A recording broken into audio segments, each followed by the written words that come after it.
Alright, punta tayo sa likod. Dito po yung likod. Dito tayo sa likod. Medyo kailangan na natin pinturahan ulit sa susunod. Marami ng kailangan din natin papader natin para medyo kailangan na ng dalawa pang hollow blocks para medyo mataas. Ito yung likod.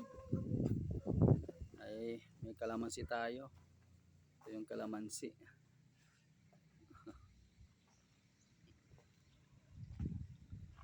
Okay.